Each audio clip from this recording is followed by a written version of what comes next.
Good evening, good morning, and good afternoon, wherever all you lovely people are in the world. Now, since we're in my garage, and I think it's been quite a long time since I've live streamed from my garage, please let me know if you can hear me okay. I'm going to be sharing out the live stream in the meantime until I come back and look at the chat. So give me just a second.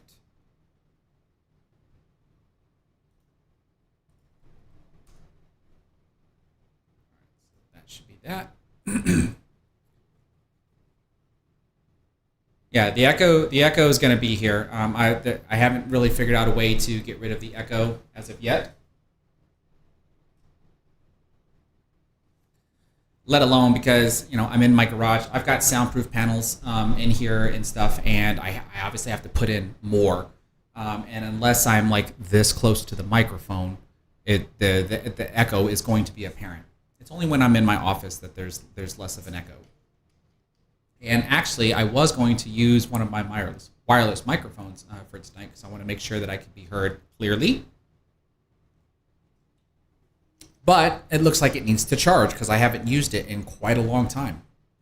Okay, so what are we here for? Well, I've posted a picture of the ICA training system that I had gotten a while back, and then with a couple of pictures kind of just showcasing the stuff that it does on my table. I've got to play around with it for a little bit, but not as much as I would like to. So that's the reason for tonight's stream. I actually thought I was going to make a recorded video trying to showcase it, but I think there's just too much stuff to try to cover, and I think I would rather cover it live. So that way you can see and judge for yourself if it's difficult to use. I personally don't think it's difficult to use.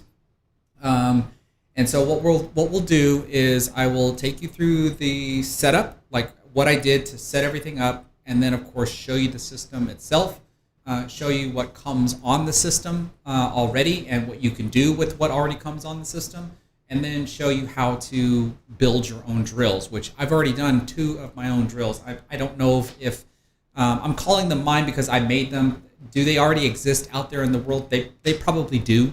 I just didn't look hard enough to see if they already exist or not. So that's what we're gonna do here.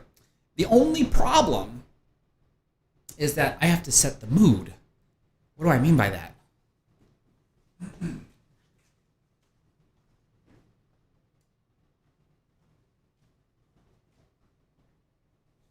It's going to be a little dark in here, or darker, primarily because if y'all know that I have some LED lights above my table, and with the type of projector that I got,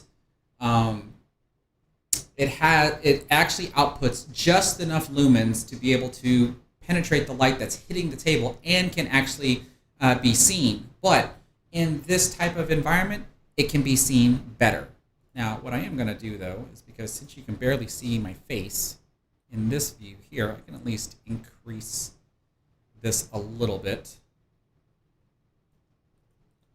That way you can see me just a little bit better. Okay, so first and foremost, let's do this, actually. I am going to turn the lights back on.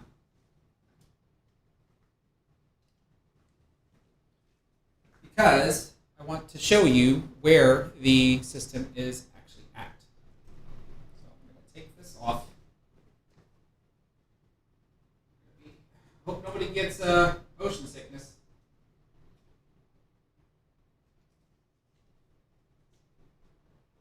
Okay. Okay, so here we go. So first and foremost, we have my table here. This is probably about, I'd say, a good 7 or 8 feet away from where I'm at.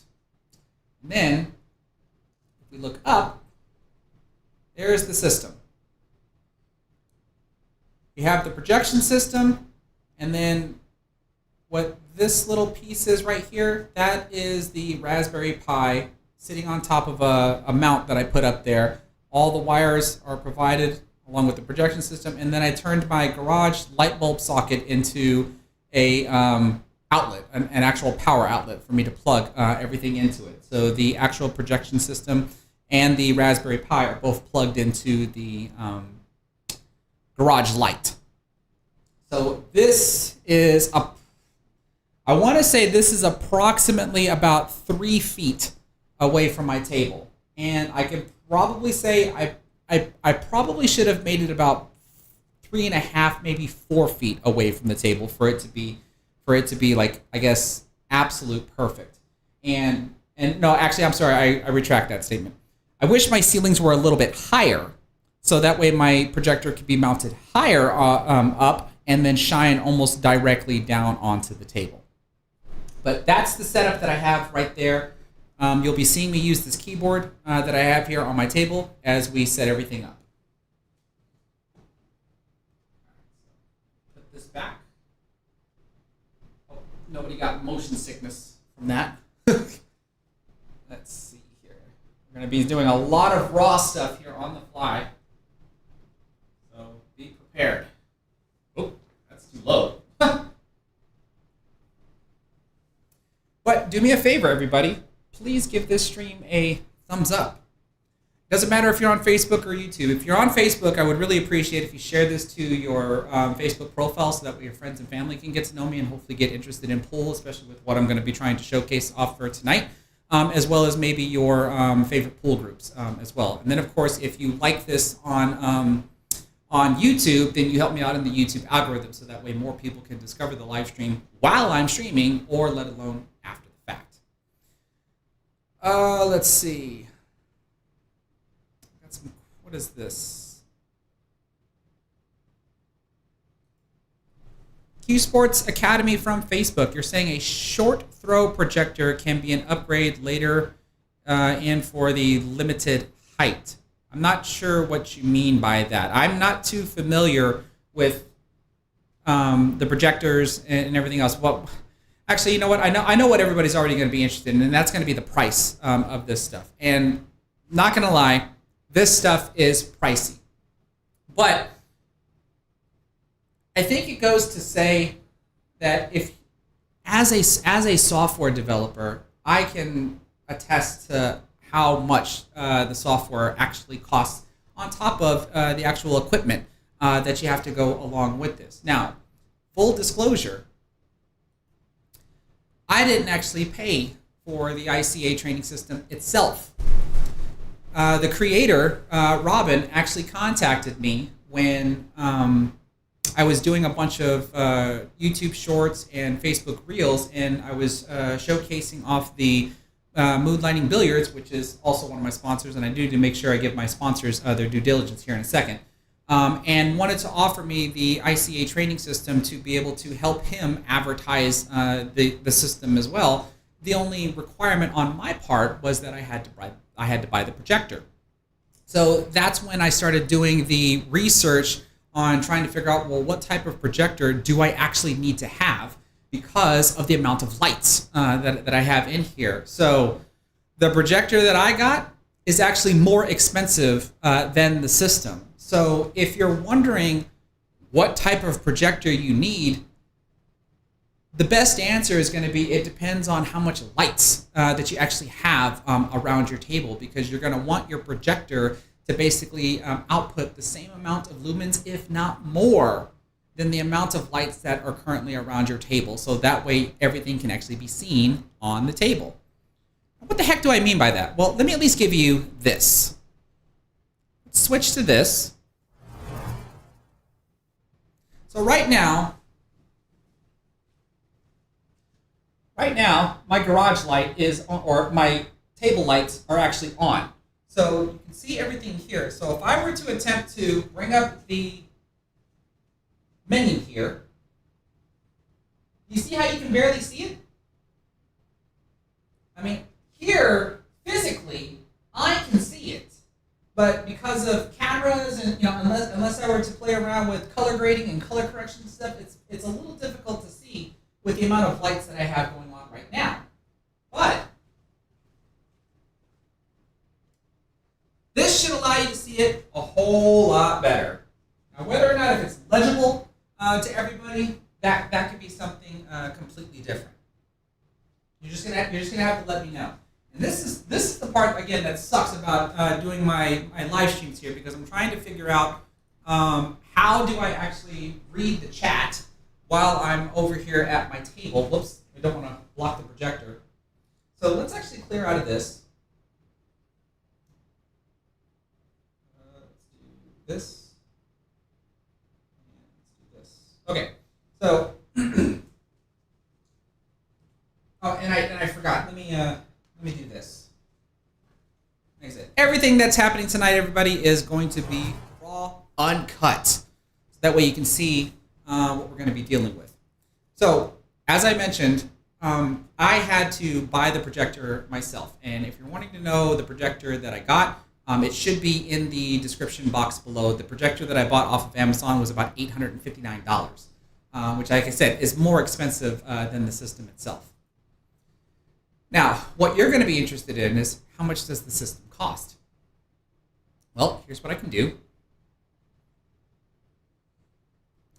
I'm going to put in the chat where you can buy the system, so you can check it out for yourself. And you're just going to have to wonder, you're going to have to just ask yourself, like, is something like this going to be worth it?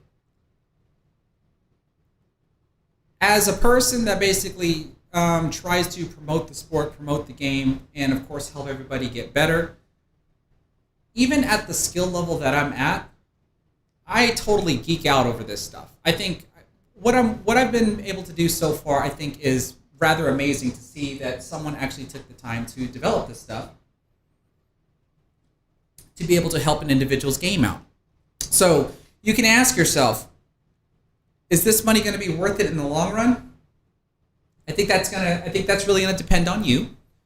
Do you want to spend, how much money do you have to spend buying the little sticky reinforcement labels to constantly set things up? I know those things are like dirt cheap. It would probably just take forever to be able to set things up. But the drawback, obviously, to them is once you set them down, if you want to change your drill, you have to pick them all back up, set down some new stuff, et cetera, et cetera. Versus what we're going to be able to show you here is once you actually have a drill loaded into your system and you want to change the drill, you save whatever it is that you've done, start making some changes, and then save that, and then that way you can kind of just rotate through the drills that you're going to have on a regular computer system.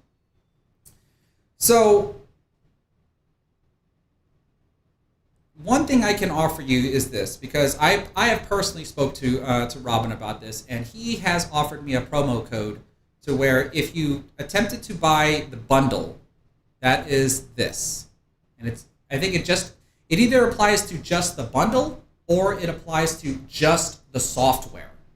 So here's the bundle, and then I can also give you a link directly to the software, which is this. So you can get a bundle which has the software itself already installed onto a Raspberry Pi, HDMI cables, USB cables, and then a Logitech keyboard.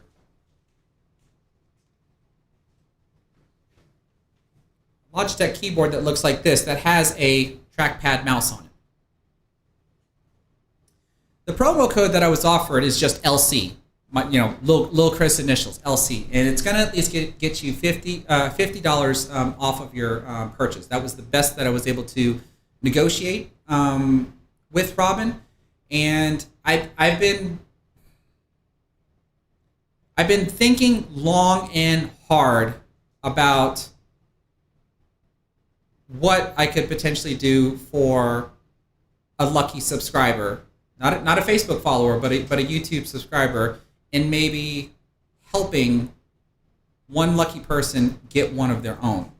I just haven't really quite figured out all the details yet, but we'll talk about that more as time goes by. We will see. Y'all know how charitable I can be with stuff, especially with my YouTube channel or even my Facebook page. and I've just been really contemplating on figuring out what I can do to help somebody out. But do know, because I'll be promoting this more often, is that, like I said, if you decide to want to make that investment, because that's what it is, it's an investment. It's an investment of what you're going to be able to do to try to improve your pool game by having technology help you out. And that's about the best way that I can put this. Now, let's at least do this. Let's go back to this so you can see what has to be done when you load the system up. So I'm going to switch back to the top here. So hopefully everybody can see me okay, or let alone hear me okay.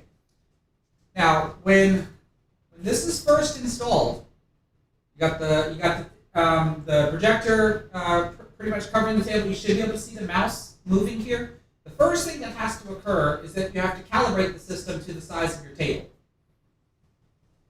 You do that by right-clicking, so you can get this little menu here. And I go over here to Settings. And you can see my table size, I have it set to an 8-foot table. We can change this to, I believe, a 9-foot table and even a 10-foot table. So there's a 7-foot table. Even a 6-foot table. And then back to an 8-foot table. It should be a 9-foot table option in here, I would think. 6, 7, 8. There's the 9-foot table option. But we're an 8-foot table. Now I'm going to go to this Calibrate. Now you'll notice here, you've got these 4 little targets here. And what you're supposed to do, and I hope camera parallax is not messing up the view on this, but you take each one of these targets here and you line them up 1 diamond from the corner pockets on both sides, so each of the corners here. You'll be able to see how the light actually shines onto the table, and then it actually comes up to the rails. So what you can see here, and see the camera doesn't make it look any good, because right here you can see that this light makes it look like it's not aligned with the diamond here. But if you actually look at the light on the table, even though the camera can't show it to you, the light on the table is actually perfectly lined up with the diamond. So how do you do that? Well, you can literally just go over to one of these targets, click on it, and then start moving it around. So what I'm actually going to do is I'm just going to press this quadrant here, because you can press the 1, 2, 3, and 4 key. Here's 1, which according to my view looks like the bottom left, which I think is going to be, it doesn't even look like you can tell on your end. I'm going to take number 3 and fix it, since I did move it a little bit. Actually, that looks good. When you get all of these nicely lined up, you can stop the calibration. And then I can show you this. When everything is nicely lined up, the moment you turn on the grid, you can see it looks like everything is perfect. Even if I could show you this little area here, which is where I have my rack, I have a foot string, I have the head string drawn, everything is absolutely perfect. If it wasn't, then you would go back to the calibration settings and just do some minor little tweakings here, and then come back to this and turn the grid on. Well, how do you know what keys and stuff are you supposed to hit? Well, if you hit the question mark, this is the cool thing about this. I hope you're able to see everything okay. It looks like it might be a little difficult. Let's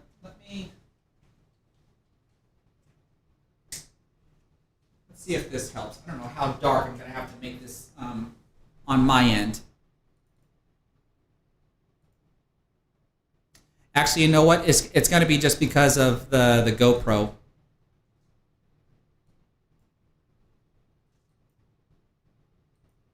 Uh-oh. What happened?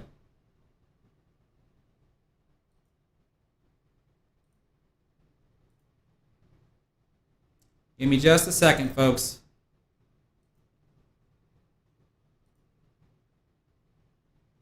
There we go. Yeah, so as far as the lighting is concerned, at least with my cameras, it's a little difficult. And the camera that I have above my table is a GoPro. So this looks like this is the best that I'm going to be able to do with this. So yeah, Steve Sherman, I know it's a little difficult to see. I can probably try playing with this stuff after the fact and see if I can make it start looking a little bit better. But at the very least, what I wanted to be able to show everybody is that a lot of this stuff is pretty self-explanatory when it comes to setting all this stuff up. So if we want to be able to start making our own drills, we can just look at these and realize what can we do. We can see over here, hopefully you can see the mouse. We've got the ability to put balls 1 through 9 on here, and 0 means the cue ball. And then if we hit control 0 through 5, then we get balls 10, 11, 12, 13, 14, and 15. You just saw me toggle the grid. So if I were to turn this off, here's the grid, and I can turn the grid off and then turn it back on. Let's go back to this. Got the ability to flip the drills that I'm going to show you. I think one of the most common drills I'm going to do here is called the clock system. I think that's the best one to actually demonstrate here. But we can actually flip the orientations of the drills, which I think is really cool. We're going to load the drills up so you can see what some of them are. And then we're actually I'm going to go ahead and try to create a drill in front of everybody, just so we can see how this works. So first and foremost, let's do this. Let's load up the around the clock position drill. So all I did, actually let's go back to this. Close this, turn off the grid, and I'm going to press the L key so that way I can get this little window here. Depending upon where you might be at, it might be as high as this. This is the drill section that you can start with, and this is what already comes with it. Artistic pool players, so there's some trick shots in here. BU, which stands for the Billiard University, so I might actually start trying to produce some content and doing the Billiard University exams. Bullseye billiard sampler, I don't know what that is yet. The ICA training system drills that are already preloaded by the creator. These are not on here yet. These don't come preloaded. I've already created, like I mentioned, 2 of my own drills, and I put them in my own folder. And then we've got some drills from Tor Lori. So first, I want to show you the around the clock system drill. So we're going to go into this ICA folder. Around the clock position, and we're going to look at the 1 o'clock drill. So here we go. Hopefully everybody can see that okay.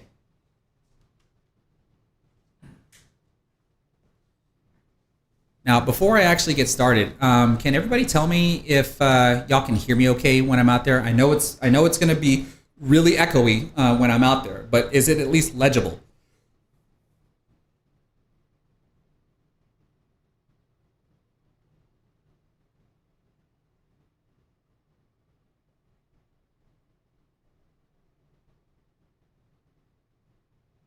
Okay, cool. Thank you so much. All right, so let's give this a shot. Let's see how this is going to work. Get some balls out. All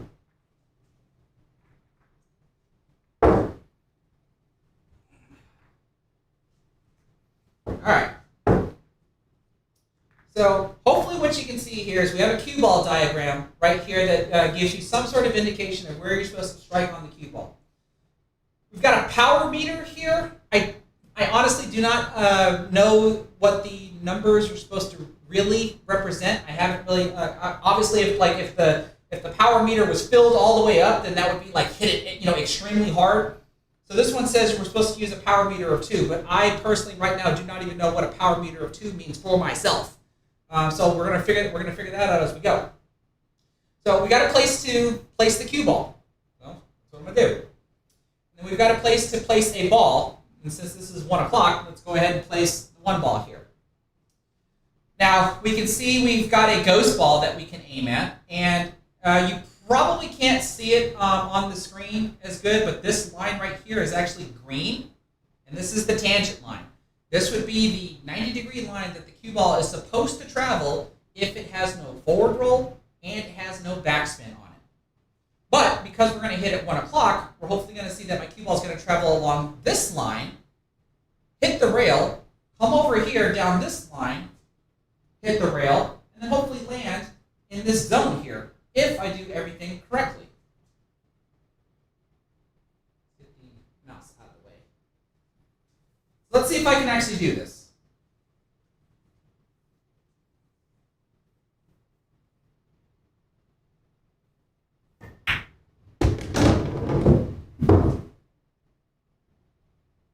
What do y'all think? Does that count? that actually looked pretty good. Let's see if I can do a little bit better. It looks like I have to hit it just a little bit harder.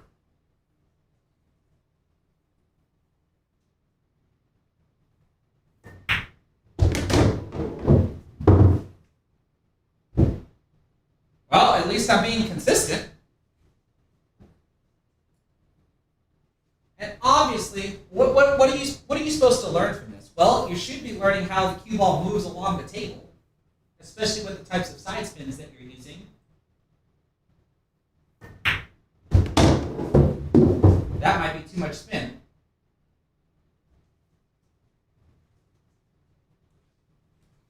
All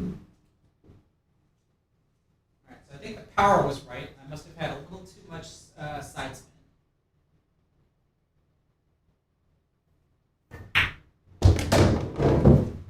Go. And okay, I hit the light. We're gonna count that one.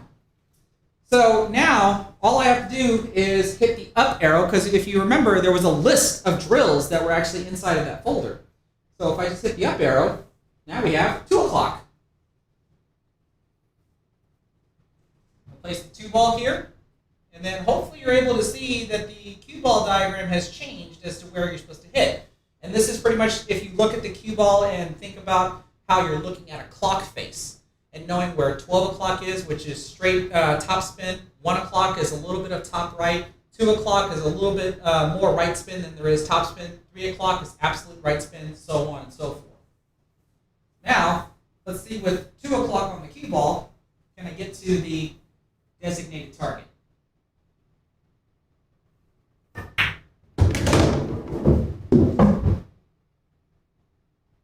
Might have been just a little bit too much side spin, which is another thing that you're going to be able to learn from this.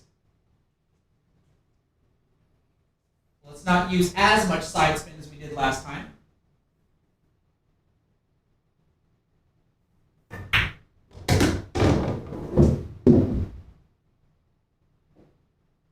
That might actually have been pretty good if I had hit it hard enough.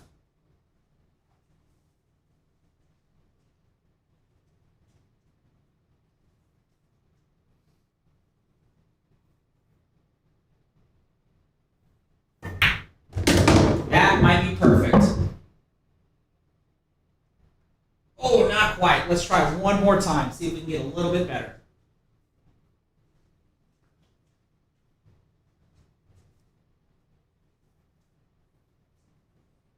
What are we learning here? Well, we're obviously learning how to pocket this ball here.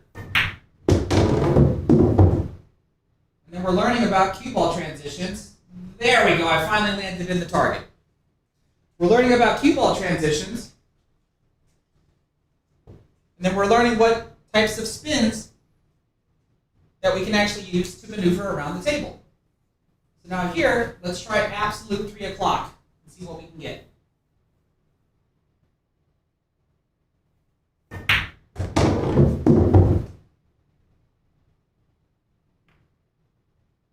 Oh, first try. First try on that one. Okay, here's 4 o'clock.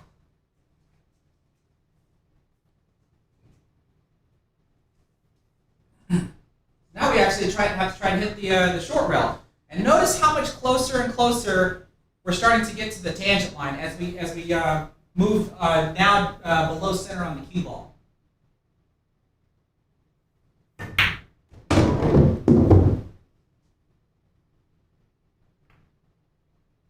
Woo! We're not going to count that one. see if we can do better.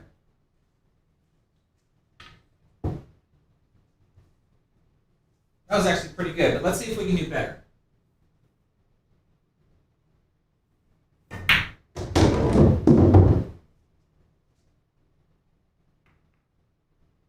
Not hard enough. That was actually almost perfect. Just not hard enough.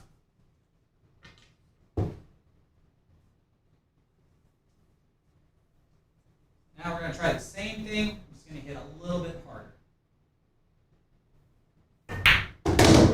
That might be it. Close enough. Close enough. Now let's move on to 5 o'clock. And then hopefully you're able to see, because here's the tangent line. And then now here's where the cue ball is going to move. Hit this rail and then travel down here.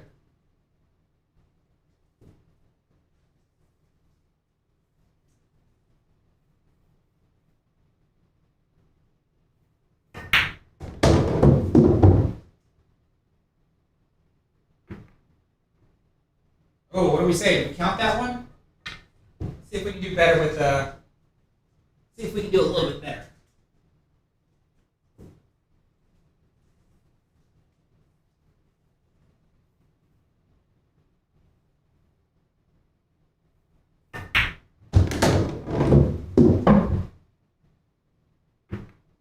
Oh, are you kidding me? I'm rolling right along the line and I didn't hit it hard enough.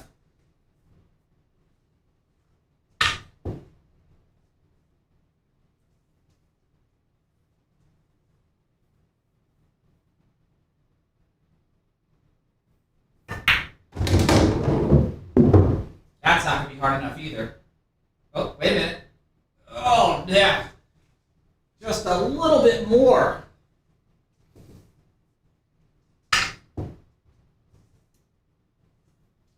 And so hopefully what you're seeing here, like even with what I'm doing, like I'm not just moving along even if I get it just once. That might be too hard. Right? I'm doing it over and over and over until I'm satisfied with the actual results, which is really what drilling is all about. You don't just do it once and then move on.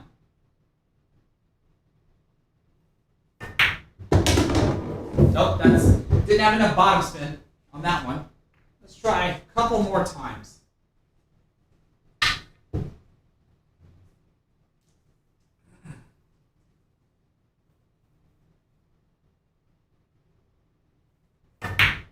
That might be it. Close enough. Close enough. Let's do one more, which is 6 o'clock.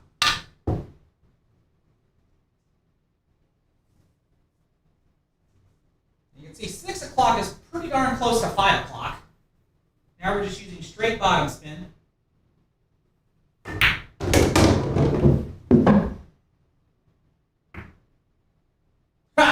I was able to get that one on the first try. All right, let's take a break there because I want to see what everybody thinks about this so far. Let's take a small break. And actually what I'm going to do is let's add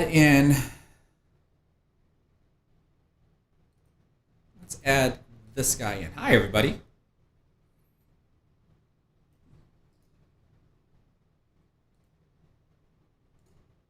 There, how's that? This is the joy of doing on-the-fly editing for live streaming.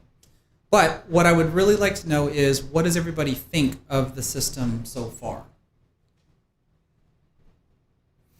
Let's see here. I'm going to try to go through the chats. Okay, everybody says that the audio is good. Okay, good stuff there.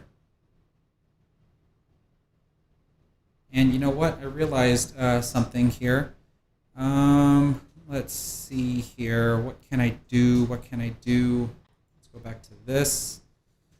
And I think what I'm looking for is this. And hopefully what I can do is copy these guys, come back to here, and I think it's paste reference. There we go. So And hopefully I can turn this off there, because I want to make sure that my sponsors are also being highlighted in this as well. And while we're at it, let me go ahead and make sure I give a shout out to my sponsors. So first we can see that we have JFlowers, because I'm using one of the JFlower Cues. This is the JF 2021 that I have here that I'm using on YouTube. And then I also have their break cues and stuff in here as well. You can see we have Outsville. They are the makers of the Accu-Racks, which is a templated rack that you can get for both 8-ball, 9-ball, and 10-ball, and even 3-ball. But then they also have the Accu-Rack Ghost template, which is literally just like pre-cut out holes that you can put in your racking area, so that way if you want to not have a template rack on your table, you would have, you can almost call them reinforcement labels, but I don't want to, like, to me, like that sounds like an insult if I say that they're reinforcement labels, because they're not. They're reinforcement label like, but you have the entire rack area with them to be able to set your balls up. And I want to get a set of those for when I play straight pool. If you go to Outsville.com and you want to make a purchase, I have a discount code with them. It's Lil Chris, LIL''Chris. You have to spell it out just like that, because I've tried different variations. I've tried just LIL''Chris with no space. It does not work. I've tried just LIL Chris. It does not work. You have to spell it all out. LIL''Chris. And you can get 10% off of your purchase. And then you can see Onboard Sportswear. They are the company that makes the jerseys for the Mosconi Cup. I wish actually I should be wearing my, I should have actually worn my jersey for tonight. But I do have a discount code with them, LilChris10, and if you go to their website and use my discount code, you can get 10% off of your purchase. And then you can see Moonlighting Billiards. They are the company that makes these drill partner templates. And it was actually this right here. This is their drill partner. This is a plastic cutout that has 9 cutouts for balls. So you can put balls in a straight line, so that way you can do straight line drills. There's this one here that can hold up to 9 balls, and then they've got their road edition, which is literally a third of this.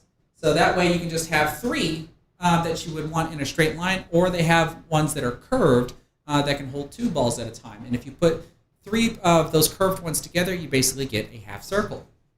And if you go to their website, moonlightingbilliards.com, you can also use my discount code LilChris10. You can get 10% off your purchase there as well. Okay. And then, as I mentioned before, if you do go to the ICA Training, I think it's ICAtraining.com site, you can use my promo code LC, and that's only on the bundle and on the software. All of the other ones do not count. Like, for example, you can't get a projector because he doesn't sell projectors. The projectors on his website are just links to Amazon projectors. And then if you go to the website, you'll actually see that there are other modules that you can buy to load into your system. And those modules are about $50. So you can't use my promo code to get yourself a free module. It only really just applies to the bundle of getting the Raspberry Pi with the software already installed on it, the keyboard with the trackpad mouse, and then the necessary cables that you're going to have as well. Now, I do see some questions, so let me see if I can pull them up and answer them. For example, what is this? Jaybird says, how do you plan to integrate this tool into your videos? Apologies if you discussed this already. I just tuned in 10 minutes ago. Well, it's got to be something like this, for example. It's just that I got to figure out how to make it look better. I guess to see if I can get the light to actually shine a little bit better, so that way things are more visible. And it's basically going to be this. Like if I were to just turn this off, like this is what it's going to look like in the grand scheme of things. I just have to figure out what I can do to hopefully color code it better to where the lights that are actually shining are actually seen better than what you see here. But right now, this is the best that I've got until I learn a little bit more about it. Let's see what else. Hey everybody, here's my 8-ball Scotch doubles partner that I went to Vegas with. He says he thinks I need a lower skill of a player to come over and drill with me to get better. I think he's offering to come over here and try to use the ICA training system.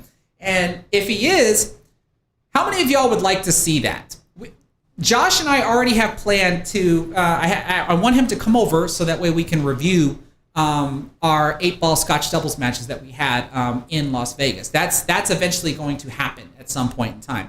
But if Josh is up for it, how many of y'all would like to see him come over and play using the ICA training system, and we can actually see the difference between a skill level 7 doing a drill like this versus a skill level 4, which is what he is? How many of y'all would like to see that? Josh, I'm putting you on the spot, man. Look at that. We got Rhonda Marie Johnson says yes. Cue ball control sometimes says yes. Bobby Miller said that would be cool. Look at that. Even Josh is excited about that. So we'll definitely try to plan something to be able to do that. That'll definitely be in the works. Okay. So it looks like everything is working okay. Let's see here. I want to make sure I didn't miss any questions.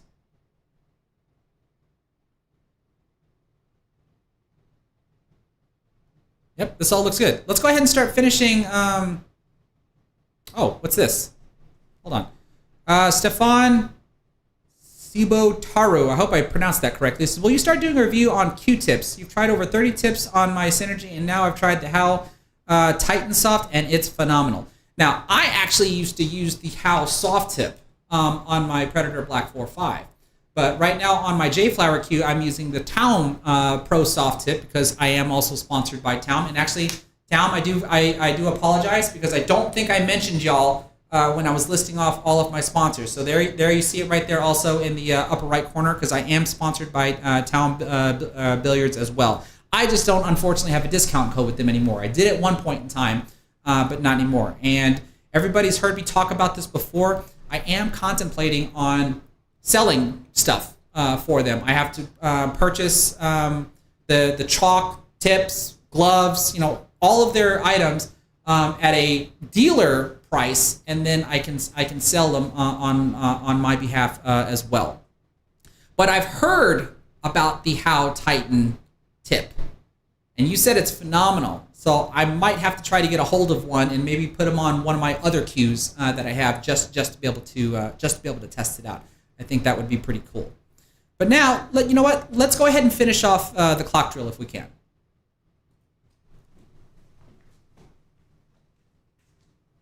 So, because we just did 6 o'clock, so here's 7 o'clock. Where's my 7 ball?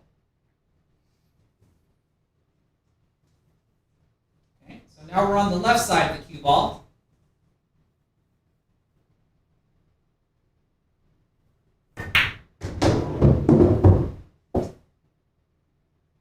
You can see how accurate this is already. I mean, think about how accurate the programming must be to have all these lines in place based on my 8-foot table. The lines would be slightly different if this were a 7-foot table, or if it was a 6-foot table, or if it was a 9-foot table. There we go. Aha! Second try. Now let's do 8 o'clock.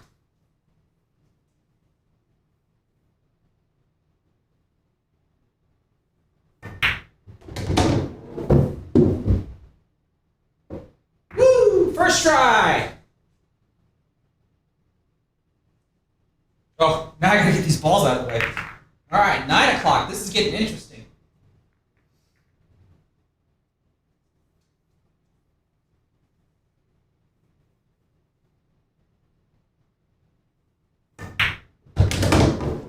Ooh, look at that. Not. Maybe I didn't have enough 9 o'clock.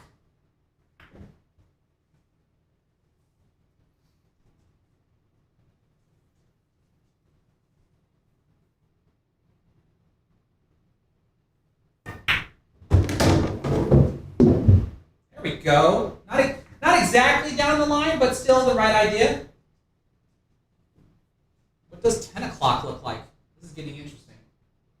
10 o'clock is still pretty close to 9 o'clock.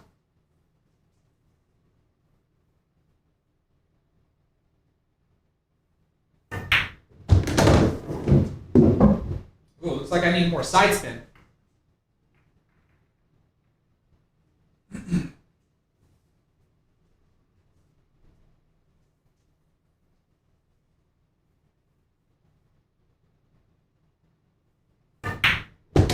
There we go. Now the arrows, the line actually indicates that it wants me to hit this rail and then come back into the zone, which I didn't do. Let's try it again. I actually have to hit this a little bit harder.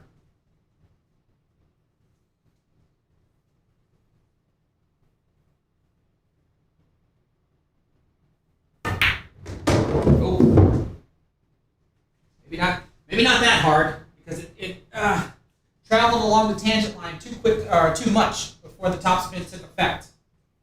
Because you do have to remember, the harder you hit the ball, the more it travels along the tangent line before the topspin takes effect.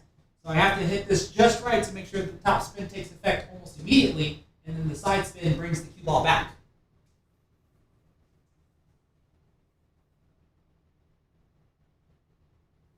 Kind of like that. Spin. Not quite.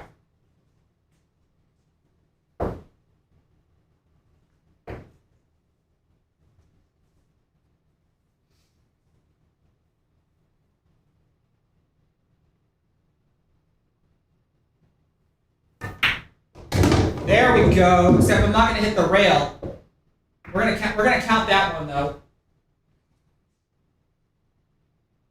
Okay, 11 o'clock.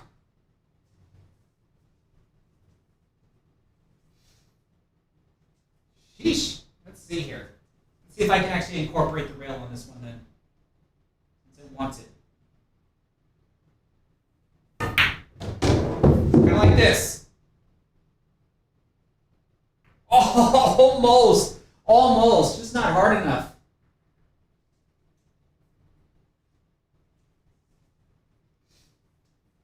Let's try this again. Almost.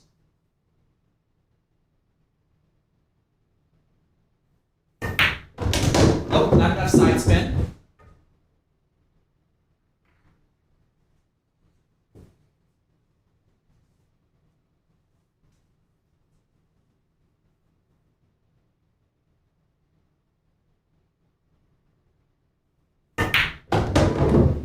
That might be enough. Never mind, it's not going to stay in. It was hard enough, I just didn't have enough side spin to counteract it. So I might have been closer to 12 o'clock than actually 11 o'clock, is what I mean. Like this. This is perfect. Come on. Oh, not hard enough.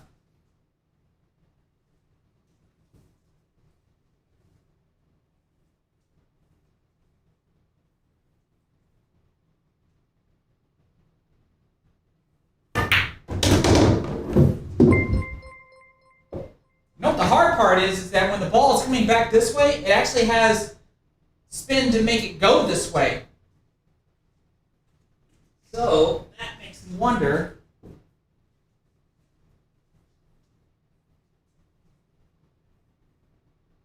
Let's try this.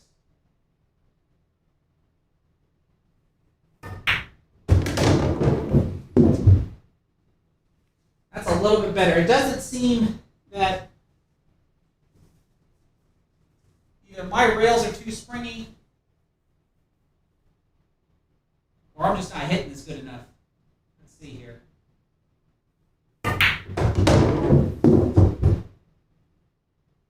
Oh, okay. So that proves to me that it is possible. Try a couple more times, and we got one more, which is 12 o'clock.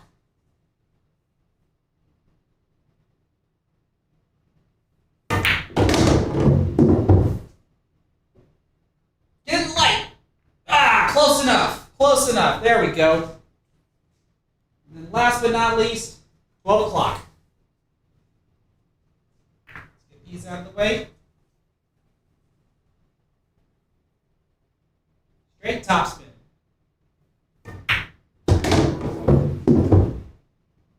Of course, I'm able to hit that one on the first try.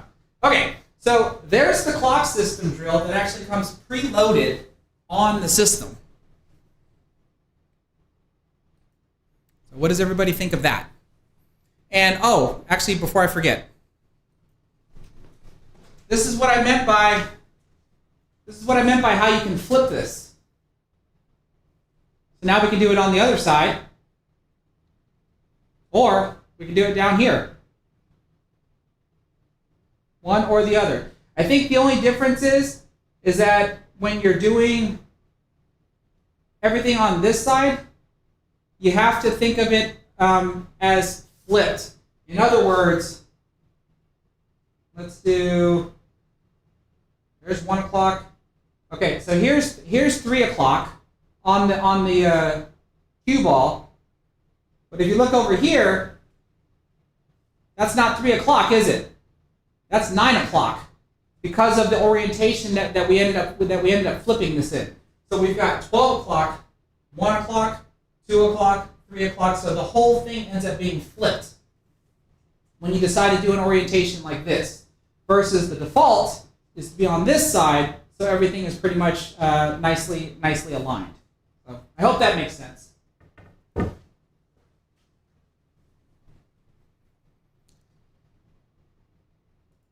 Okay. Now, there's going to be more stuff that I'm going to go ahead and walk through as well, because I see this here from Bobby Miller. It says, helps with speed control. There are speed control drills in here.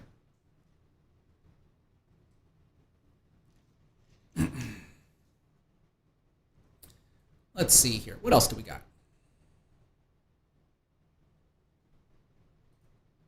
Just checking on a couple of things.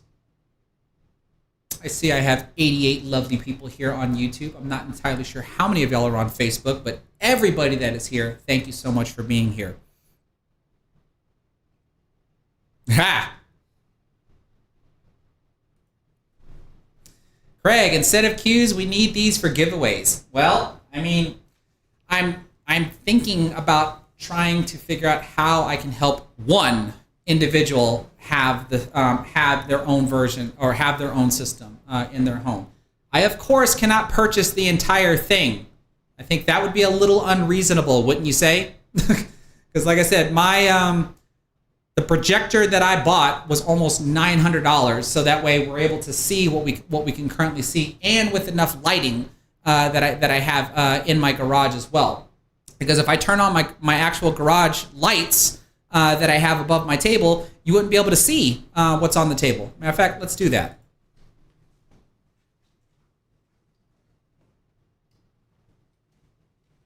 Right? Yeah, see, you can barely see everything on the table with my above table lights on there. However, what I'm looking at, and while I'm blocking the projector, I can still perfectly see everything on the table. It's just my camera. And so this almost makes me want to, I've talked about upgrading my cameras before, and this almost makes me want to really upgrade my camera. So hopefully this will actually shine or show through better. So at least here in this live stream, this is what we're gonna work with. Because I have this. This is a video switcher that can accept multiple cameras being plugged into it. But I haven't really tried plugging this thing up. I have some cameras that I want to test it with, just to see like how it's gonna work with my setup. And then I'm gonna be if it works the way I would like it to, then I'm gonna be upgrading my web cameras to actually be actual camcorders.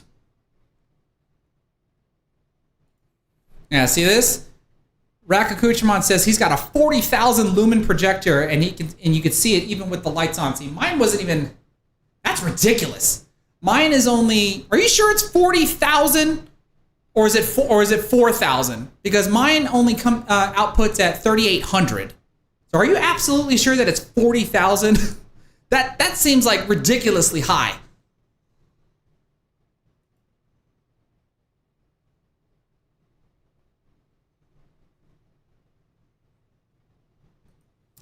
Let's see here. Does the system account for differences in cloth speed grab, like new cloth versus older cloths, Monas 860 versus I don't think it. I don't think it would. Let's just put it this way: 90 degrees from an object ball is going to be 90 degrees from an object ball, regardless of the cloth, right? The only thing that might be a little bit different is when you put top spin or bottom spin, and how far will the cue ball slide along the tangent line before the top spin or bottom spin take effect. That's when your cloth conditions would actually come into play. And still, I think it would still work just as fine, because like right now I'm working with Simonis 860. So if it were a slower cloth, would I have to do this any differently? I honestly don't know. I would probably have to maybe hit harder if the cloth was actually slower, just to make sure that the cue ball can actually travel across.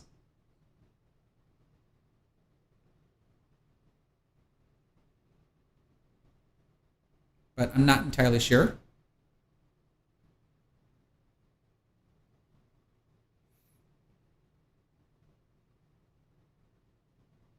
Oh, first and foremost, Miss Rhonda, I don't think any question is actually a dumb question.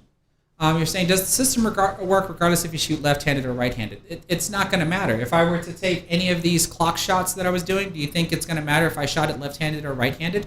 But at the very least, maybe depending upon where you're at on the table, because like there are obviously certain positions on the table that you can reach easier as a left-handed player than you can as a right-handed player, and vice versa. So if the drills that are already preloaded on the system seem to favor more the positions of a right-handed player, remember, you can just flip it, and then you can put it in a position where it favors a left-handed player as well. So there is that option. Okay, you know what? Let's look at another drill. What do you say? Because now I'm having too much fun. And you know what? I want to do this. We're going to do this, and then we're going to do this and this. So that way, things fade away. All right, let's see what else is on this. So here, we just did the clock drill.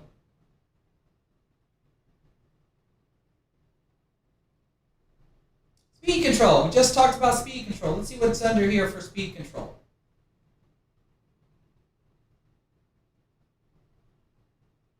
This looks like a, if I had to guess, these are lags that we're going to do here. Let's find out. Oh yeah, these are lags.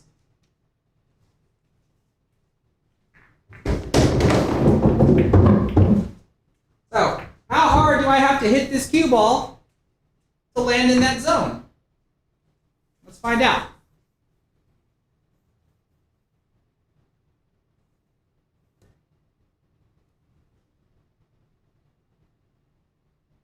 Look at that. Even that, I still hit too hard. I thought I hit that rather soft.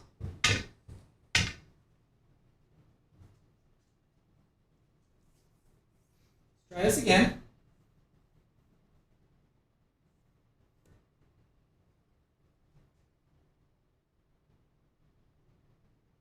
Got a little table roll there, but there we go. That was perfect. Now, 1.5 tables. This is kind of like lagging.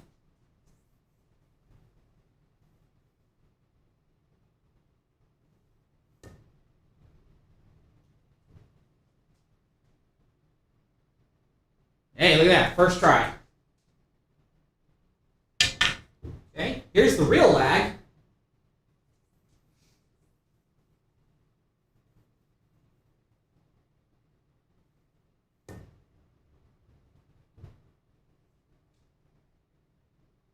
Oh, look at that, not hard enough.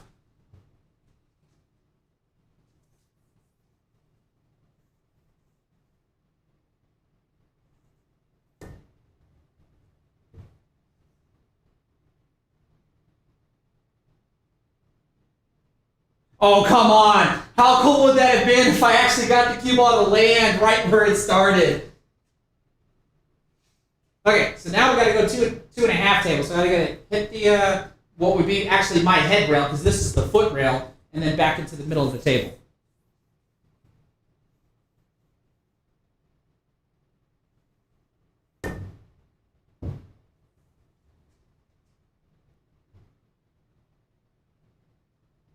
Oh, not hard enough. Let's see if I can actually keep the cue ball on a straight line, though.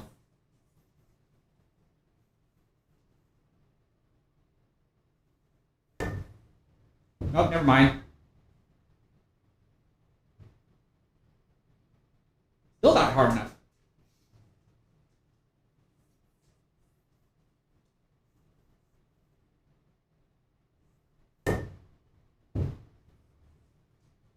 There we go. At least the cue ball is rolling straighter. Get in there! Oh, just barely. Just barely.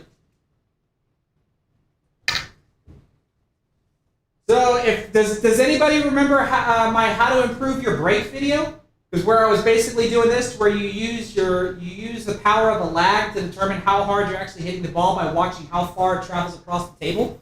This is pretty much the same thing.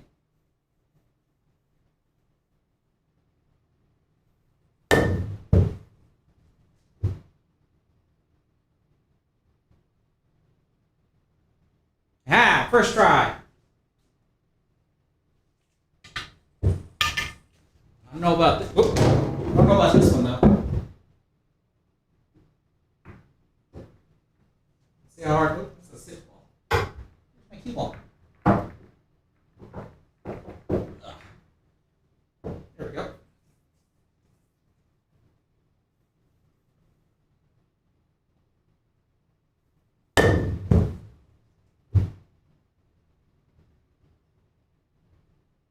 Oh, come on!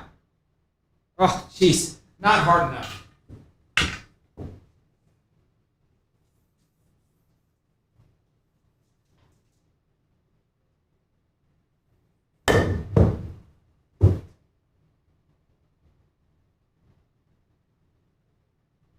Still not hard enough. Now, some of y'all might be wondering, well, what benefit does this have? Well, I would have to say, if you don't know how to hit soft, medium, and hard, and actually have like some sort of tangible judgment to be able to see, that's what this does.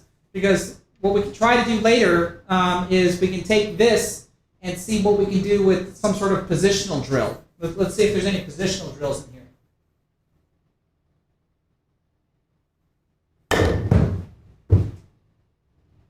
That might be too hard. Look at that, too hard.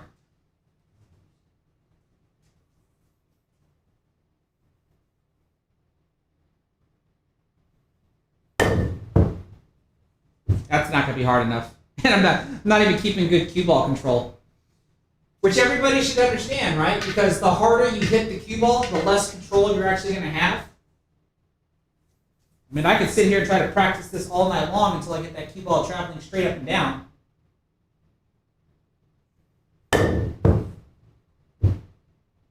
That might be it. Nope, never mind. Like that was a little bit better. The cue ball traveled pretty straight on that one.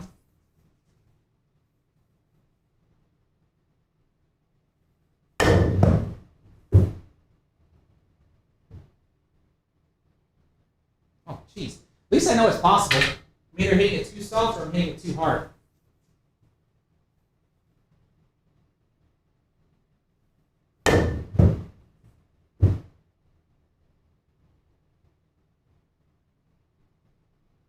See what I mean? I'm always landing like in the same area, like really close to the head string when I try to do this for 3.5.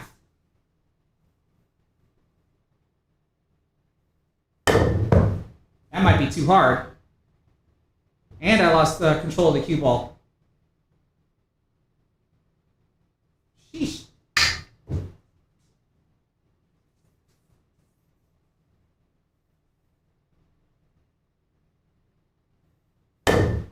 Oh, it had side spin on it.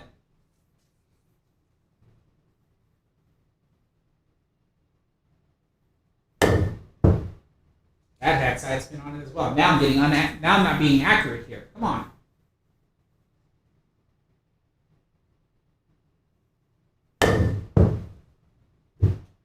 Even that had side spin on it.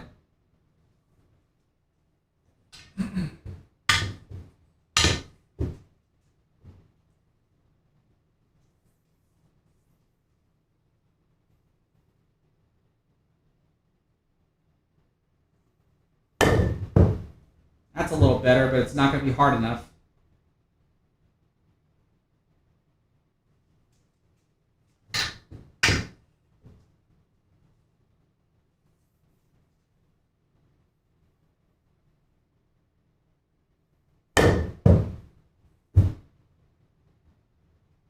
There we go. I think that's it.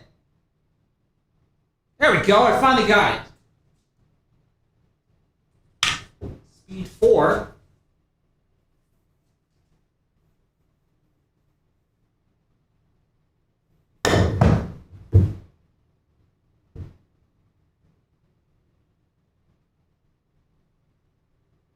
There we go. And then speed 5. Oh, wait. Oh, no. Speed 0.5. Not speed 5.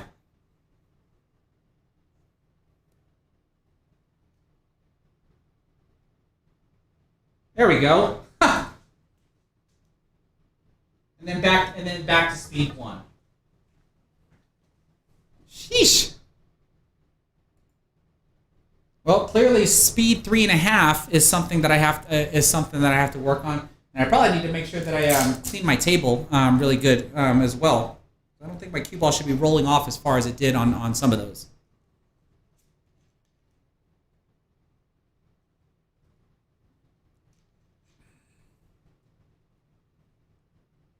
Yes, actually. This question here from R.A. Houdini. Does the system have settings for different table dimensions? It does. I talked about that earlier in the stream. So if you rewind a bit back to the beginning, you can see where I actually had to calibrate the system to my 8-foot table, as well as change some of the calibrate, because you have to select your table size, and then you have some actual calibration settings that you have to set for your table size, because there's currently a table size of 6 foot, 7 foot, 8 foot, and 9 foot, and my table is an 8-foot table. And then when you calibrate everything correctly, I'll go ahead and show this again. When you calibrate everything correctly, you can turn on this grid here that you see, and all of the grid lines are all nicely lined up with every diamond, my foot string, and my head string. That's how you know you have everything lined up correctly, or you have everything calibrated correctly.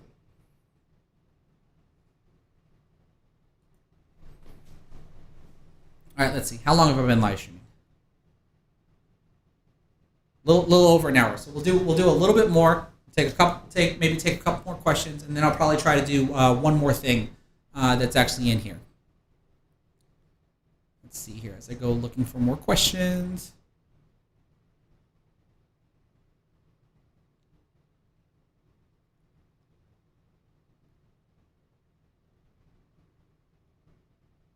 Oh, and this is a very true statement. Because when I was setting everything up, Robin, the creator of the system, which mind you, he's the creator of the system, but he didn't program the system. He actually had to hire a programmer to help build the software as well. So if anybody's wondering, again, why the price, you have to understand that private contracting programmers is not cheap. Like it is literally not cheap. So he's got employees that he has to pay, especially if they keep adding new stuff to this. I could probably tell you right now that a private web developer, I don't know what they charge nowadays, but I remember like just after I graduated from college back in like the early 2000s, or I graduated with my master's degree in 2010, but in the early 2000s, like a private web developer cost $100 an hour just to be able to build a website. So private contracted programming is not cheap. Now, does that mean that a programmer could come along and probably reinvent this stuff and sell it at a cheaper price? I mean, sure. I would think that's certainly possible. Oh, see, I didn't even know this. Apparently, there's going to be a stats program that they're going to be adding to it, so that way you can track your progress through each of the drills that are on here. So I think that's pretty cool.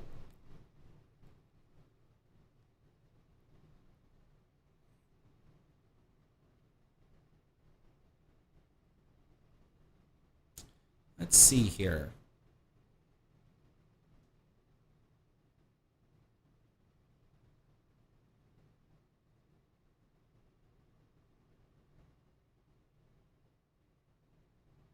I just found this.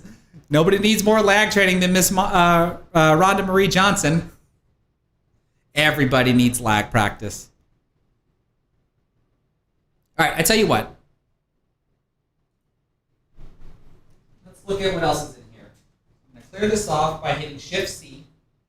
Hit the L button, or the L key on my keyboard. Let's get this out of the way so hopefully you can see it as best as you can. Let's see what else is in here.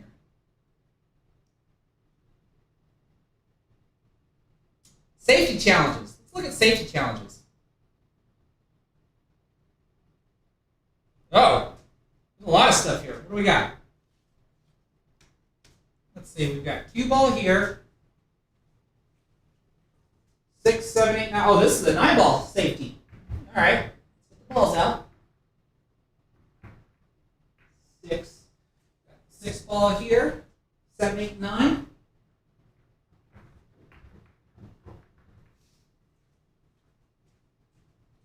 Seven, 8, 9. And it looks like we're going to play 1 o'clock on the cue ball. We're going to try to get the 6 ball to land right here, but we're going to hide the cue ball back here. So let's see if this works.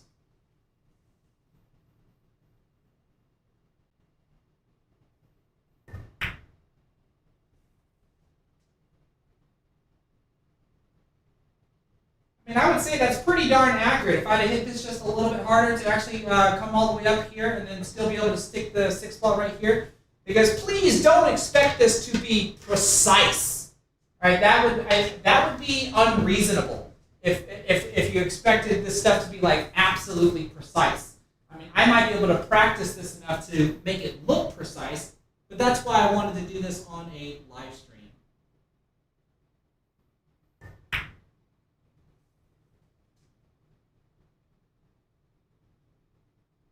Still say that's pretty safe.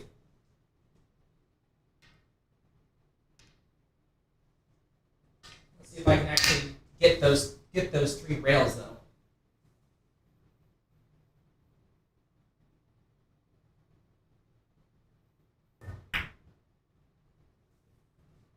That's probably as precise as I'm going to get. Look at that. I almost got the 6 ball exactly where it needs to be, and I almost hit that right there. Let's see what other safety challenges are in here. But I'm still ended up safe. The 8 and the 9 ball are blocking. Let's see what else is in here. What else do we got here? Got the 6 ball here. 7, 8, 9. Got the cue ball here. Looks like we're going to play 11 o'clock. Leave the 6 ball here. Bring the cue ball back 3 rails around.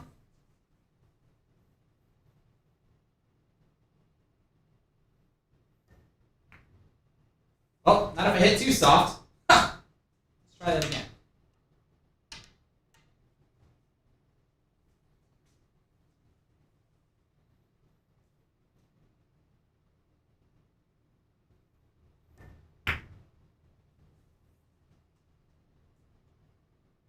Well, that at least works. I wonder how thin I actually have to hit that 6 ball to get it to stop right about there. Or actually, never mind. It looks like I do have to hit it into the rail. I didn't realize that. So I do have to make the 6 ball hit the rail. So actually, yep, okay. See if I can do that a little bit better.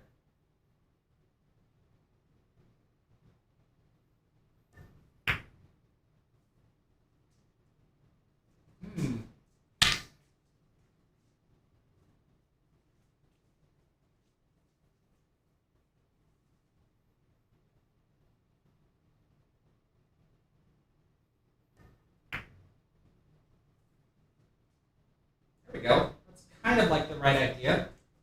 Now here's the cool part about this though. What if this isn't actually as accurate as it needs to be? Well, then I'm going to take this guy, I'm going to move him about right here. I'm going to take this line.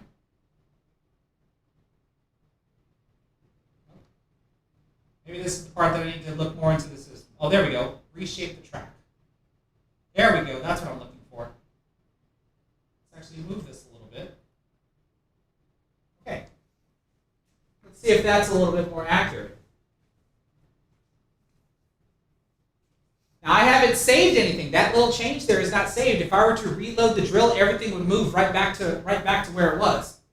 But if I save this, then it's permanent.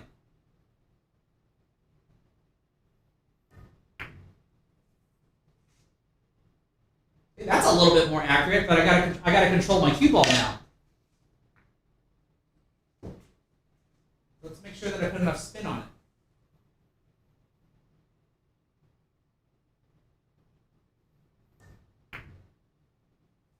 Yeah, see, kind of like that. Now we're starting to get a little bit more accurate.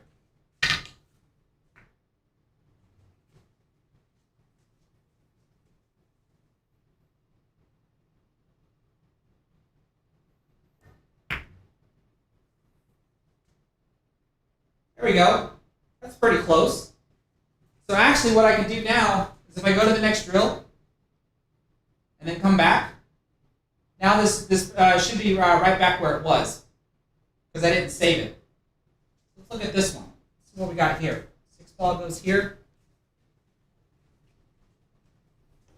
8 ball goes here. 7 ball goes here. 9 ball goes here. Looks like 1 o'clock on the cue ball. Try to get the 6 ball over here and still hide behind everything.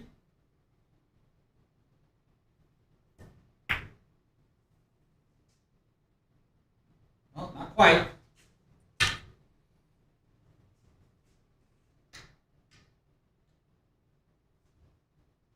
like I need to cut it thinner.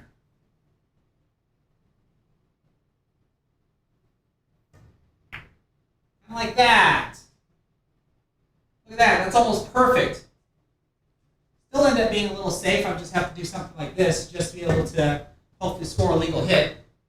But that's a foul anyway because I didn't hit a rail. This one, what do we got?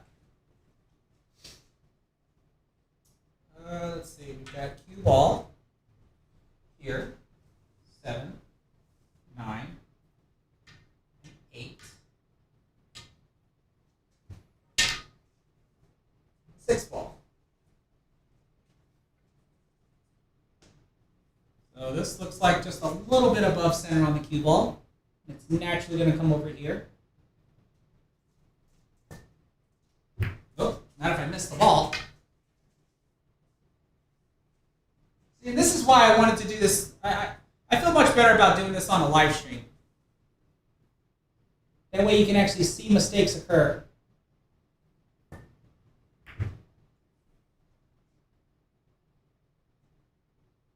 That looks like I'm going to have to hit that pretty darn hard to make that happen. Which I don't think the ball's actually going to land. I don't think the ball's actually going to land there.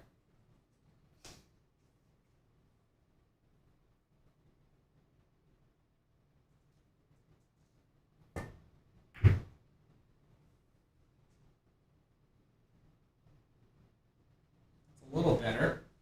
I think I have to hit the 6 ball a little bit thicker to make that happen. That's also because I'm trying to follow what the cue ball diagram says. Instinctively, I want to put a touch of left spin on this ball. Oops, I think that was too thick of a hit.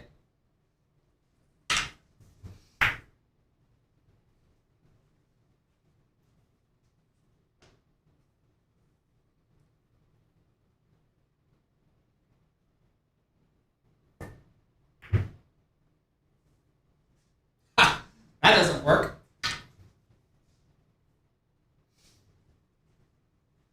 Let's see here. What do I need to do differently?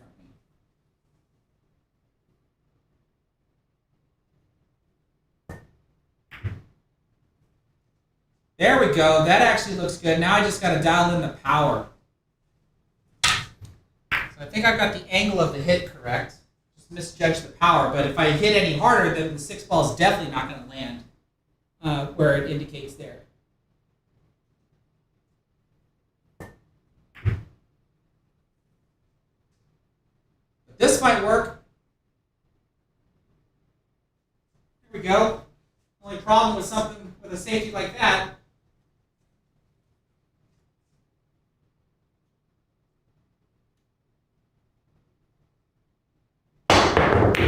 is being able to jump, but I scratched. So that worked out. Okay. Now what about your own drills? Well, let's do this. Let's clear this off. Let's show my own drills that I made. Like I said, I'm not even touching the surface of what this thing can do here. Oh, not that one.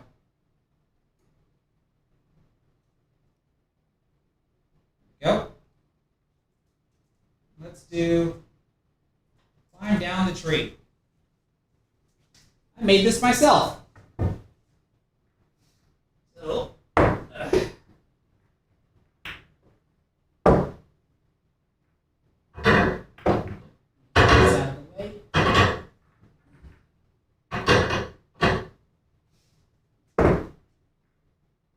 one, two, 3, 4, 5, and 6.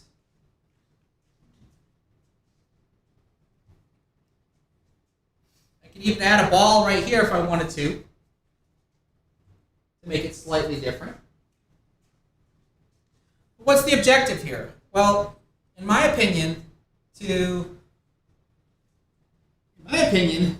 do an effective drill, you should be using the same skill repeatedly in order to get through whatever exercise that you're trying to do. If you end up having to do multiple skills, then I don't necessarily consider that to be a drill. I consider that to be a pattern challenge. And that is, can you use whatever skills necessary in order to be able to complete the pattern challenge? In this drill here, you're only using top spin with a touch of outside spin, which on this side is going to be left spin, and on this side it's going to be right spin.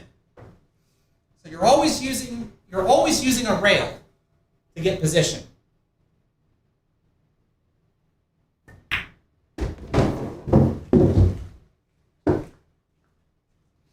This is the hardest transition because you don't want to touch that 4 ball.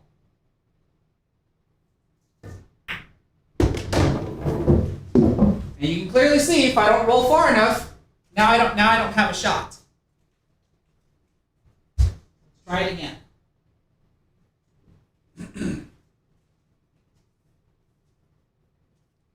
Take ball in hand and start wherever you want.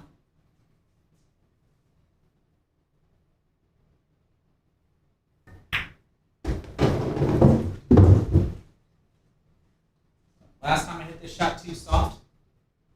Hit it just a little bit harder.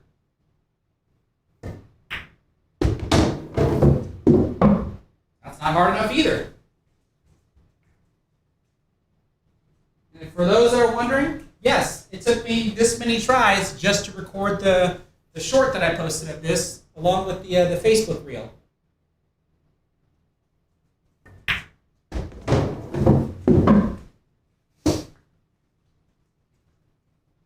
This looks easy. I'm not having to bridge over the 3 ball now. There we go. I think I can work with that. Well, maybe not.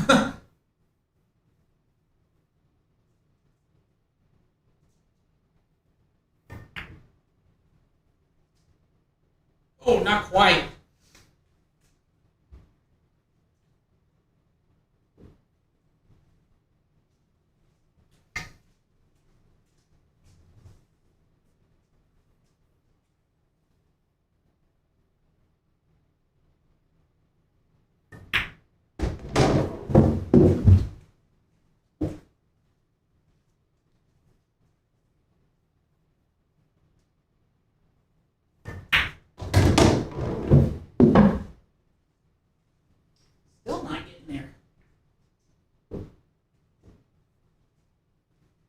I talked about this. I think someone asked a comment about this, and I said that the hardest shot in this is from the 2 to the 3.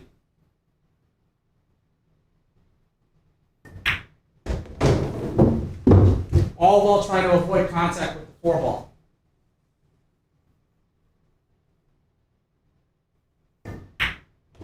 See what I mean? That actually was going to be hard enough, but typically when you do drills like this, you don't want to disturb another ball. All right, enough playing around here.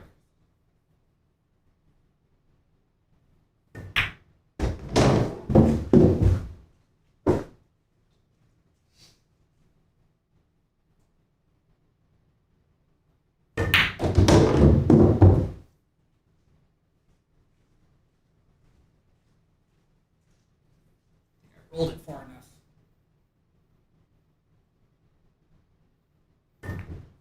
Oh gosh. I can't even do my own drill.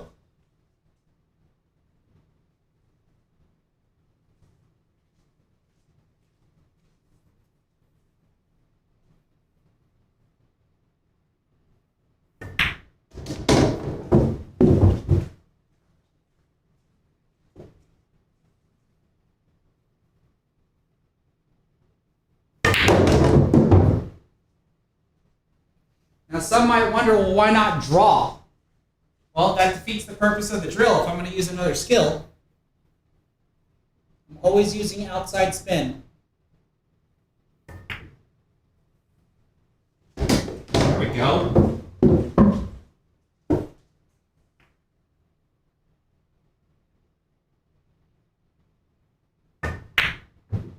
Oh no, did I not get enough?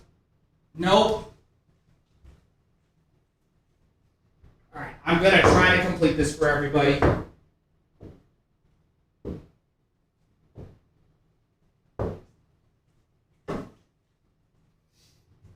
I think we all can agree that it would be easier if I draw from the 2 to the 3, but I'm not trying to do that.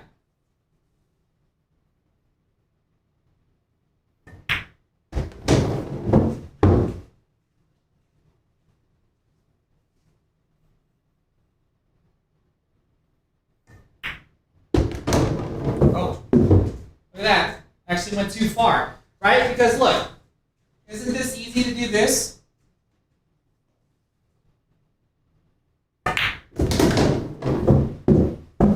Right? If I just want to complete it, now I've got bottom right.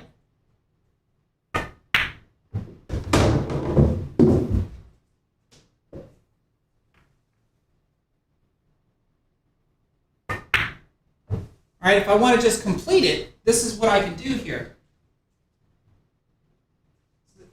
If I use any skill necessary, that makes it a tad bit easier. But if I restrict the skill, then it becomes a little bit harder. And I'm actually trying to land the cue ball in the perfect positions where the spin on the cue ball would actually work.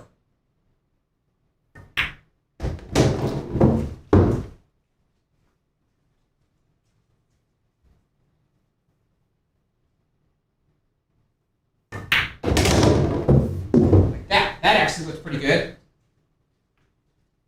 Now let's see if I can do it again.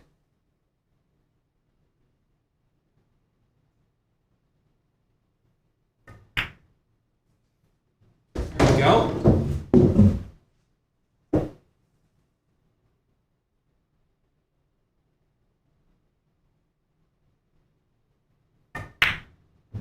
Oh, almost. I hit that one a little timid.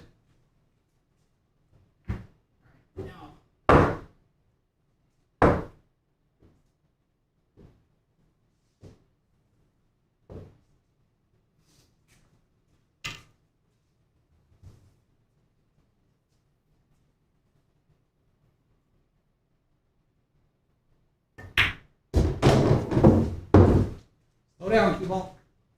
You got too flat. That's why I have to hit the ball harder.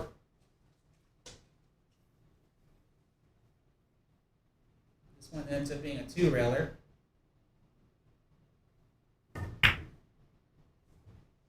Oh, but don't scratch. And the more I think about this, I think I have an idea of how to use this to y'all's benefit. Y'all might be wondering what the hell I'm talking about. Well, stay tuned.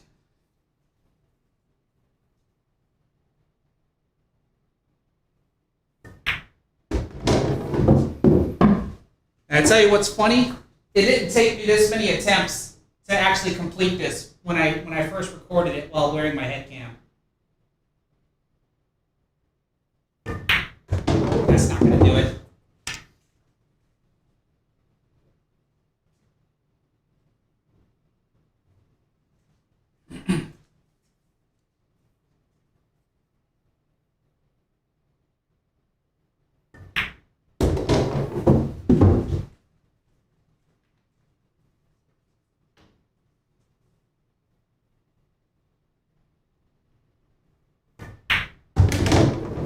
That's going to be too hard, isn't it?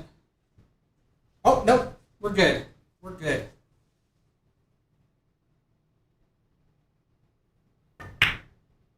That might have been too soft. See if I can make sure I get past this side pocket here. Ah, but I gotta make the ball.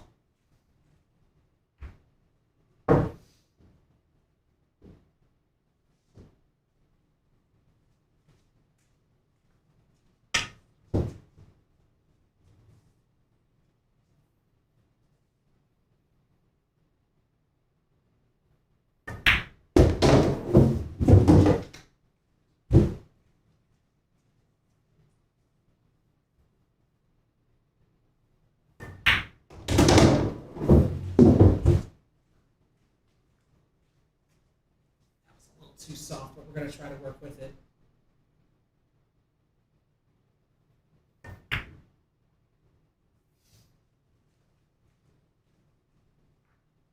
All right, I'm convinced this is what I'm going to do for y'all, just based on even my own accord here. Give me just a minute.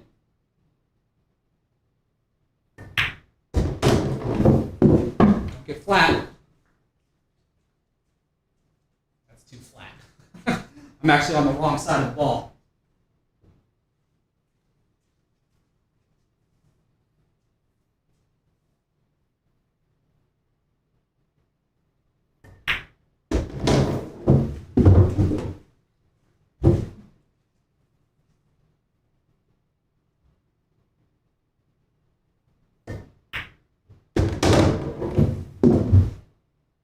Sheesh. Oh, the pressures of playing live.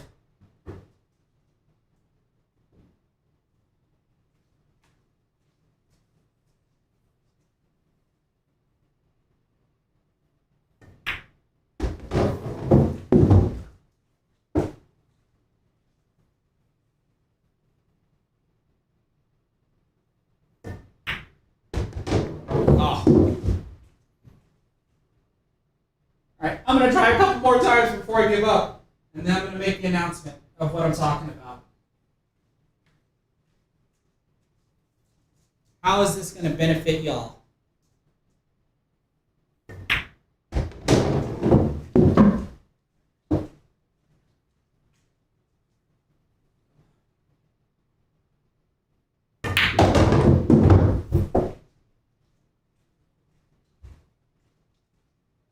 Nope, that's not going to cut it.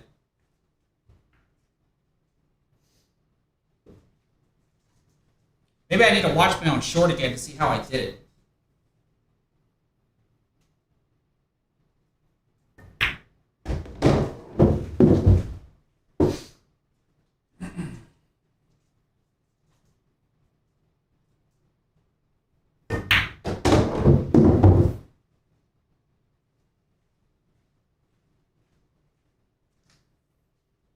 That's too steep.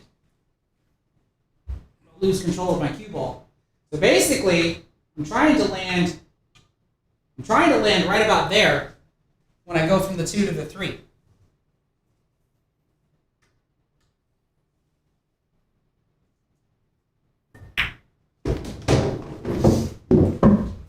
Perfect. This is a good transition. If I can land right about here, then I'll be good.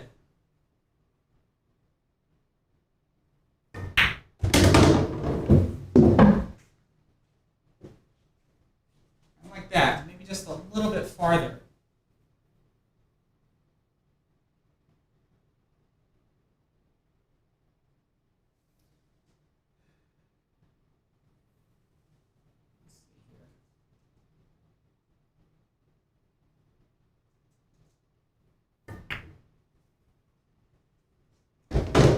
Get an angle though.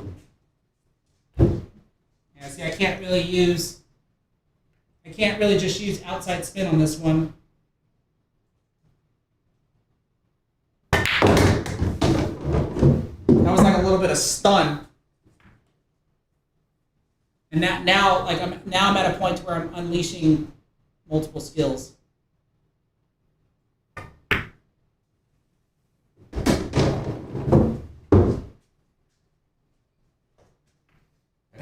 Do I at least complete it? Ha! All right. Wow. That was less than appealing. That was less than appealing. But I tell you what. Here's what I'm going to do for everybody.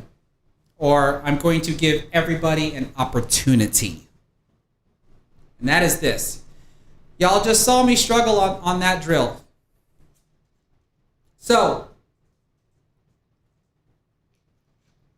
that drill's not supposed to be that hard. Here's what I'm going to offer. First of all, let me do this because I want to get this out of the way so everybody can see. Everybody can see how the drill is set up.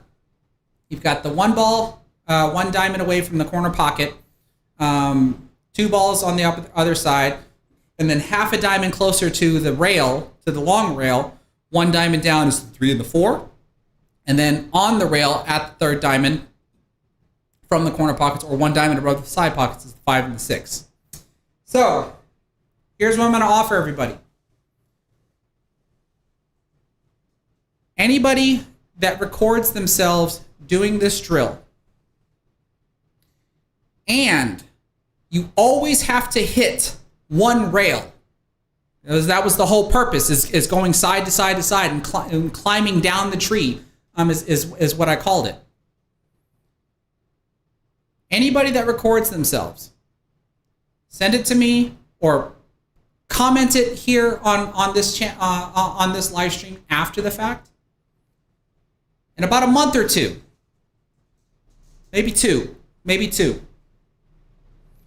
For every one of those people that record themselves going through this drill that I just created, in about a month or two, I will randomly select one of those videos. And whoever I randomly select, I will buy you the ICA training system. However, I am not buying the projector. I'm going to pay it forward for what Robin did for me. Because Robin gave me the ICA training system, I had to buy the projector. So I'm going to pay it forward. And this is different now. This isn't leave a comment, be a subscriber, whatever. Actually, I would really appreciate it if you are a subscriber, because that would just make better sense for me. Take a picture of this drill. If I were to do this, take a picture of this setup. Record yourself going through this drill, and you always have to use one rail. No short rails, just the long rails, because you're literally climbing down the tree. If you can record yourself going through this drill successfully, you're always using some form of outside spin. It's like you're starting with top, and then you start working your way towards the middle, and then maybe a little bit of bottom spin, but you're always using outside spin. Record yourself doing this. Post it either on this live stream after the fact, or you can send it to me on Facebook or whatever. In about a month or two, because I gotta save up some money if I'm going to be buying that actual system for you. For everybody that submits a video to me, one random person will be selected from all those videos, and then you will have your own ICA training system. You will just have to buy your own projector. What do y'all think of that?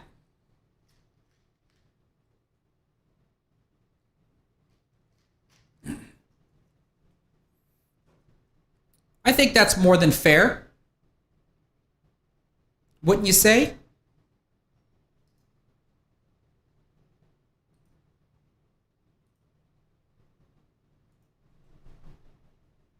That's what I'm willing to do for everybody.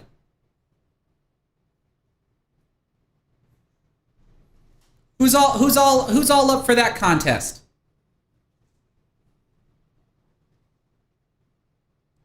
Do I have any takers? Because I think that's pretty much what I'm going to lay out. I will probably make community posts and Facebook posts, et cetera, et cetera. And again, I don't care how many tries it takes you to do this. I just want to see you complete it. So if you want, you can just chop up your video and just show me that you completed it. You can record it and show me all of your failures. I don't care. Just show me that you go through this drill, and I don't care how you deliver it to me, because I'm probably just gonna have to keep a private list, whether I get it on Facebook or on YouTube.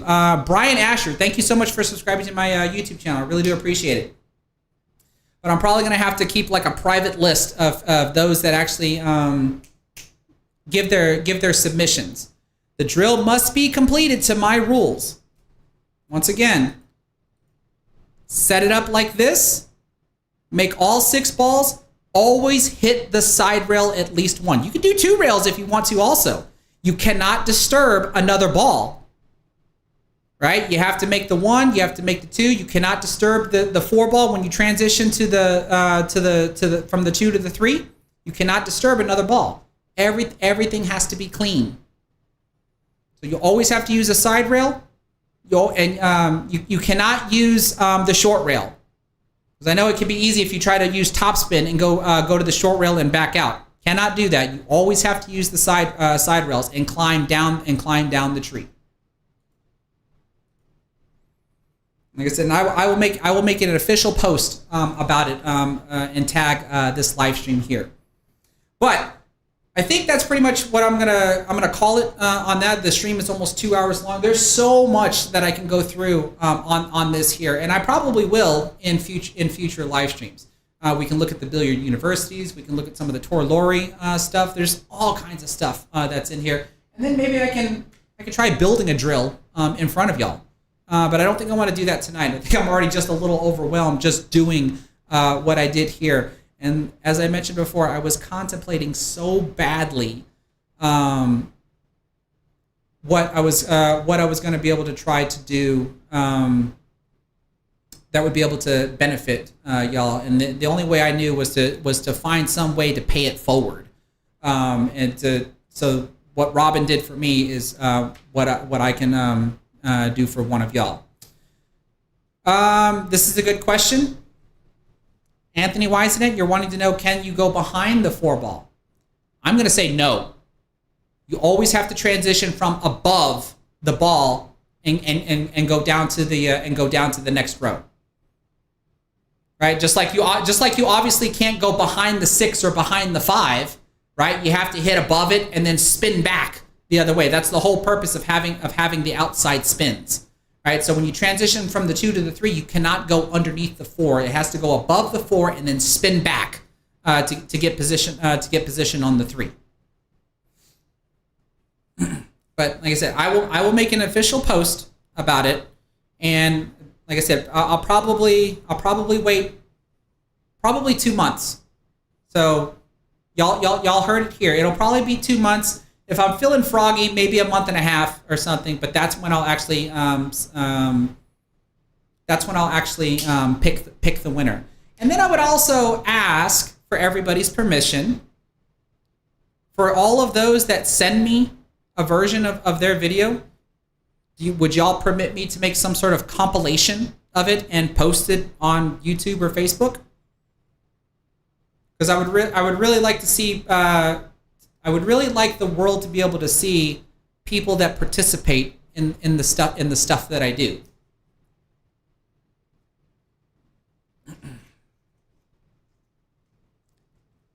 if you don't permit me to do that, that's perfectly fine as well. But I still at least want to ask, because whether or not if you commented on YouTube or not, that means you're going to make it public, right? Or if you send it to me privately on Facebook or something, then that would be private. But that's how this is going to work, folks. And I'm pretty much going to go ahead and call it a night for this. This is the ICA training system. So be on the lookout for more videos about this stuff anyway. In the future, as I do more drills or make my own drills or go through the Billiard University exam or whatever.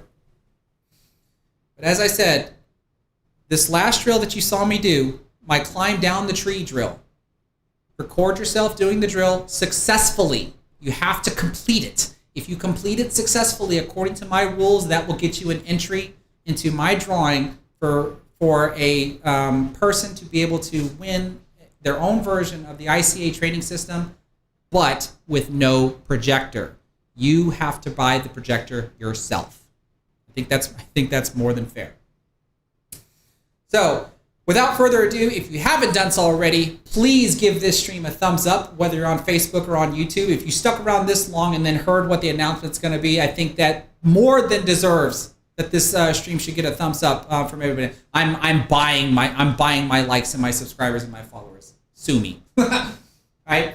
But y'all know I do this stuff all the time. I've given away plenty of other things in the past: pool cues, pool cases, Taom chalks, all kinds of stuff. And yeah, I thought about this for a long time, and then struggling on my own drill in front of everybody pretty much sealed the deal that this will be the way for people to earn their own version, and that's for me to watch y'all struggle going through the same exact drill. If you're on Facebook, please share this stream to your Facebook profiles and let your friends and family get to know me and hopefully get into pool as well, as I do what I can to also help grow the sport. And then, of course, liking the stream on YouTube just helps me out in the YouTube algorithm, so that way more people can discover the live stream, especially after we're done here. So if you want your own version, or if you want your own ICA training system, you can go to their website. I think it's ICAtraining.com. I will post it once again in the chat.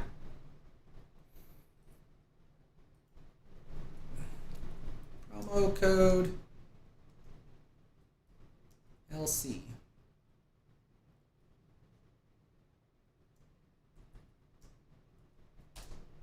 There we go. So that should be on both Facebook and YouTube. If you decide to get the bundle yourself, like I said, this is an investment. This stuff is certainly not cheap. I will be the first to admit that. But if you do use my promo code on the bundle that they have, it's the very first one. It's the very first product. When you look at the shopping list, you can get $50 off of your purchase there. Whew.